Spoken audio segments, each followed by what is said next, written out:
नमस्कार दोस्तों, मैं सुधाकर सिंह आप सभी लोगों का एससी ऑनलाइन एजुकेशन प्लेटफॉर्म पर वेलकम करता हूं।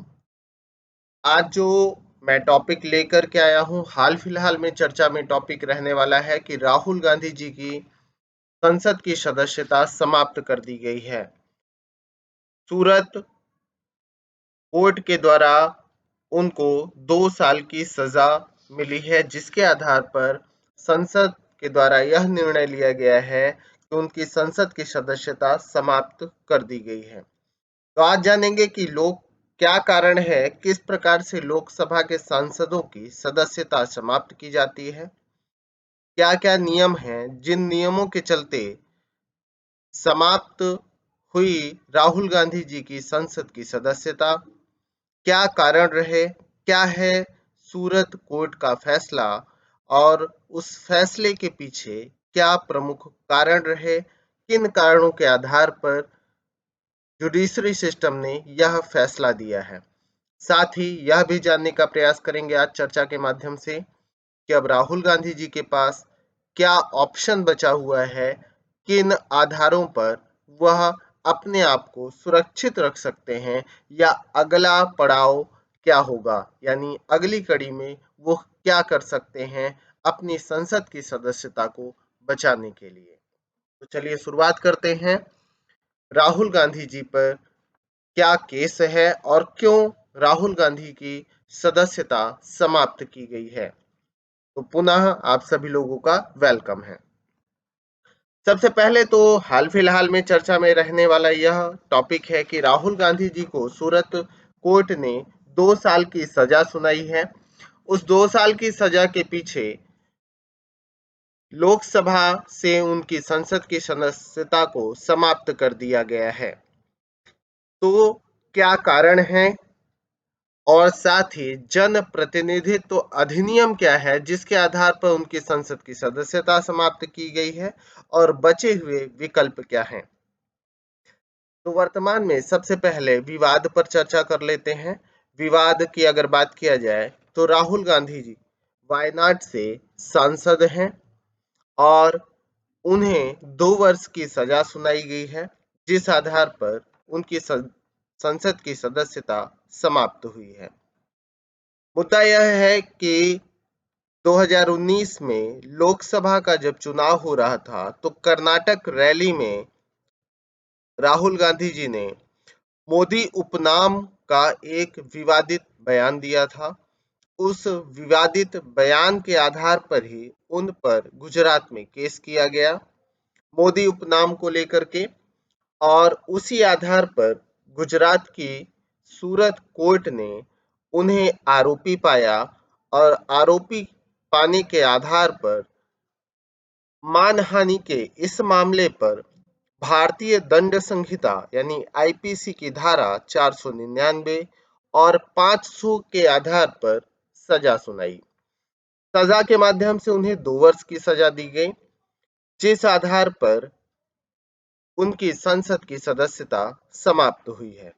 साथ ही कोर्ट से बेल की भी अनुमति मिली है, जिसमें 15,000 रुपए की जमानत राशि के आधार पर उन्हें बेल प्रदान किया गया है। इस याचिका के माध्यम से जो सजा मिली, इसके बाद उनके पास विकल्प के रूप में आपके जिले में ही सत्र न्यायालय में जाने का अधिकार मिला हुआ है। साथ ही अगर बात करें तो हाई कोर्ट का भी रुख दायर कर सकते हैं, हाई कोर्ट में भी याचिका दायर कर सकते हैं। अब चर्चा का विषय यह है कि किस प्रकार से संसद की सदस्यता समाप्त होती है या विधानमंडल की सदस्यता समाप्त होती है, कैसे समाप्त होती है और क्या अयोग्यता के आधार हैं, इन पर एक नजर डालें। तो आप सभी यह जानिएगा कि 3 आधारों पर अयोग्य माना जा सकता है व्यक्ति को, यानी उसकी संसद की सदस्यता या विधानमंडल की सदस्यता समाप्त की जा सकती है। पहला आधार यह है कि आर्टिकल 102 के सब क्लॉज 1 में सांसदों की सदस्यता से संबंधित प्रावधान दिए गए हैं कि किन प्रावधानों के आधार पर उन्हें अयोग्य घोषित किया जा सकता है। और आर्टिकल 199 191 1 में विधायक यानी विधानमंडल के सदस्यों की अयोग्यता पर बात की गई है। इसमें 3 तरह के प्रावधान हैं। सबसे पहला प्रावधान ये कहता है कि यदि व्यक्ति लाभ का पद धारण करता है, किसी प्रकार के गवर्नमेंट जॉब्स आदि में है, तब उसे निर्योग्य माना जा सकता है, अयोग्य माना जा सकता है।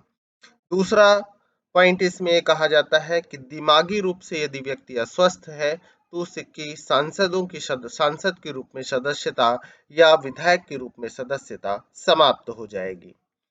तीसरा पॉइंट कहता है कि दिवालिया होने पर या वैध नागरिक ना होने पर वह निर्योग्य माना जाएगा, अयोग्य माना जाएगा सांसद के पद के लिए और विधायक के पद के लिए।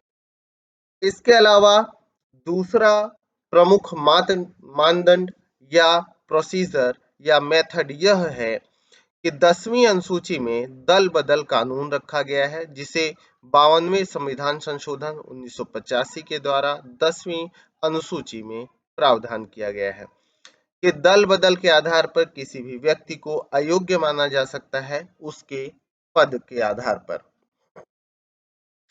तीसरी बात यह कही गई है कि तीसरा जो मेथड है या तरीका है कि जन प्रतिनिधित्व अधिनियम 1951 के द्वारा अगर बात हुई की जाए कि सांसद की सदस्यता समाप्त की जा सकती है या विधानमंडल की सदस्यता समाप्त की जा सकती है। तो अब बात करते हैं अगले पॉइंट पर कि क्यों समाप्त हुई संसद की सदस्यता राहुल गांधी जी की।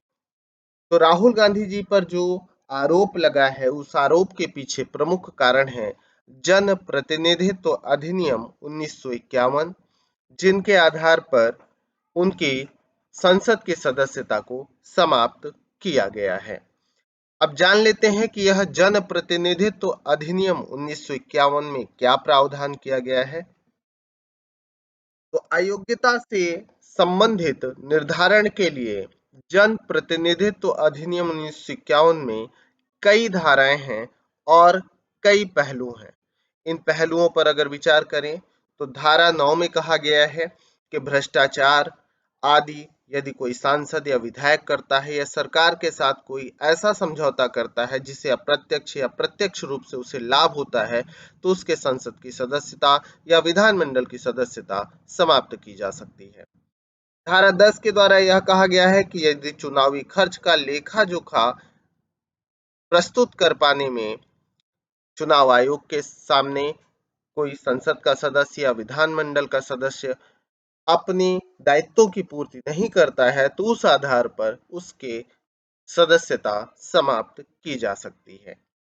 धारा 11 की बात करें तो उसमें भ्रष्टाचार के आचरण के लिए अयोग्यता पर चर्चा की गई है।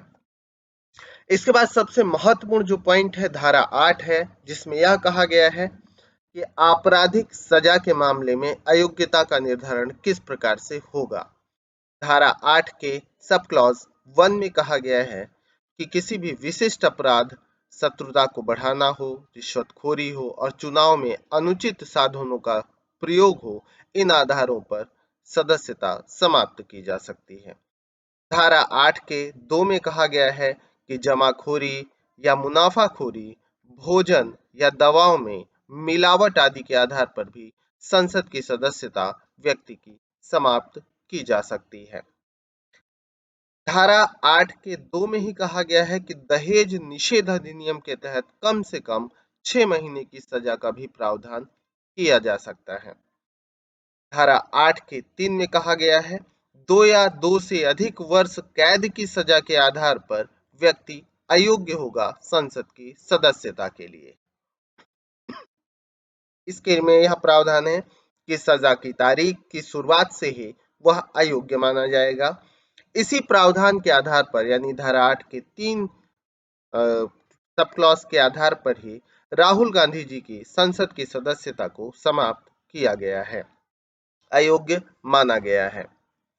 अब बात ये उठती है कि राहुल गांधी जी पर 2019 में दायर मानहानि के आधार पर जो सजा मिली गुजरात कोर्ट के द्वारा, सूरत कोर्ट के द्वारा, उसके आधार पर अब राहुल गांधी जी के पास क्या क्या विकल्प मौजूद हैं जिन पर वह अगला पॉइंट यह है कि राहुल गांधी के पास वर्तमान में कौन कौन से विकल्प मौजूद हैं जिसका वह प्रयोग कर सकते हैं। तो क्या विकल्प मौजूद हैं, इन पर एक नजर डालते हैं। तो पहले तो यह बात है कि अयोग्यता वापस, यानी अपील अदालत द्वारा सजा पर रोक लगा दी जाए, यानी अयोग्यता वापस ले ली जाए। यह पहला प्रावधान हो सकता है, जिसमें यह प्रावधान हो सकता है कि निचली अदालत के निर्णय को पलट दिया जाए ऊपर की अदालत के द्वारा। दूसरा पहलू यह हो सकता है कि पहली अपील सूरत सत्र न्यायालय में दाखिल की जाए और फिर उसके बाद गुजरात हाई कोर्ट में। तो सत्र न्यायालय उस सजा पर रोक लगा सकता है या उस निर्णय को पलट सकता है। उसके बाद गुजरात हाई कोर्ट का रास्ता राहुल गांधी जी के पास खुला हुआ है। लोक प्रहरी बनाम भारत संघ 2018 के मामले में सुप्रीम कोर्ट ने यह निर्णय दिया है कि इन्हीं आधारों पर वह अगला पड़ाव रख सकते हैं। साथ ही सीआरपीसी की धारा 389 के तहत यह कहा गया है कि अपीली अदालत अपील लंबित रहने तक दोषी की सजा पर रोक भी लगा सकता है। तो इन्हीं सारे विकल्पों के आधार पर राहुल गांधी अगला फैसला करेंगे कि उन्हें कौन से विकल्प का चुनाव करना है और किस विकल्प के आधार पर आगे का उनका पड़ाव रहेगा। तो यह प्रमुख बातें रहीं राहुल गांधी जी से संबंधित, जिनकी संसद की सदस्यता हाल फिलहाल में समाप्त की जा चुकी है। हालांकि इस पर अगले कोर्ट के द्वारा रोक लगाई जा सकती है, सजा में परिवर्तन किया जा सकता है या सामान्य रूप से उन्हें इस सजा से बाहर किया जा सकता है। तो आज के वीडियो में यही प्रमुख बातें रहीं जो आप सभी को बताना था। इन आधार पर अगर बात किया जाए तो आपके एग्जाम में जन प्रतिनिधित्व अधिनियम 1951 पर प्रश्न पूछा जा सकता है।